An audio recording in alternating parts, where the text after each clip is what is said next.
brother just got baptized for the first time at age 40. And we weren't raised religious at all, so when my parents found out, they actually freaked out. They'd call me up, they go, "We're worried about your brother. We need you to check in on him." I'm like, "Hey, relax." As far as a midlife crisis goes, Jesus is pretty mild. It could be worse. At least he's not buying a Corvette and abandoning his family. Too close to home for Seattle? I apologize. I'll change it to Prius next time. But, oh, that's offensive? Okay. And look, there's nothing wrong with Jesus. There's a couple things. But it's great for his life and his family. It just sucks because sometimes he gets a little judgy if I want to catch a buzz. We took a family vacation recently and rented an Airbnb together. At the end of the night, I just opened the door to smoke a joint on the porch. My brother starts freaking out.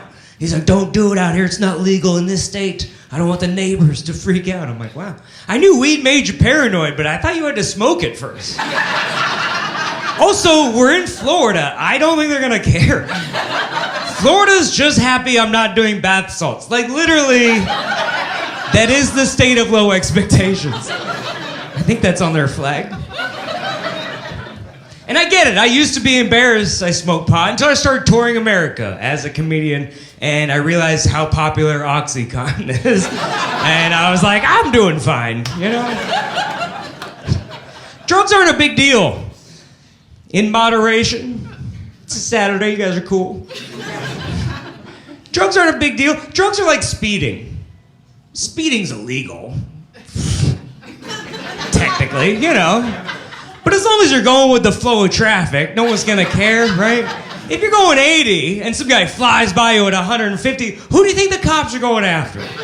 Exactly, the black guy doing 55. But that's besides the point. I'm like, I don't want to be a hassle, you know. He's paying for the trip with his Taco Bell blood money.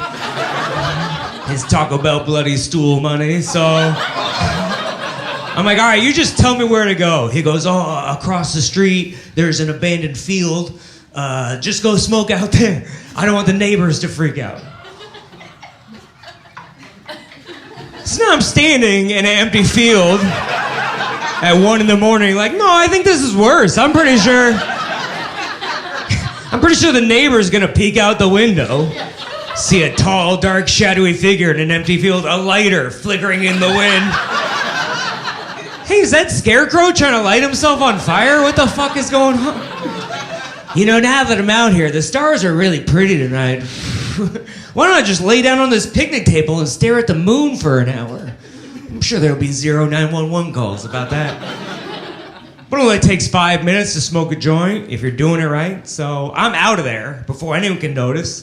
And I'm trying to find my way back to the Airbnb, but it's one of those condos where all the buildings look the same.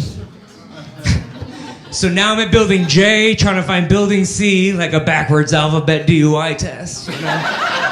The whole point is to not freak out the neighbors, but now I'm tiptoeing through Nana's rose bushes and peeking in windows. Is this C? Where am I going? Finally, I give up. I call my brother to come rescue me. And he does. We get inside. He's giving me this big lecture about drugs and Jesus. And at the end of it, I go, "So you're telling me whenever you feel anxious, you just remember that Jesus loves you and everything feels better?" He was like, "Yes." I was like, "That's what drugs do for me." Yeah, you're talking to a guy who's not there. I have imaginary friends. We're not that different, you and I. I was like, "I think you should try drugs. You would love it." That was about 2 years ago, and now he grows pot in his backyard. So hell yeah! I won the conversion battle. Take that, Jesus. All right. See you guys in hell.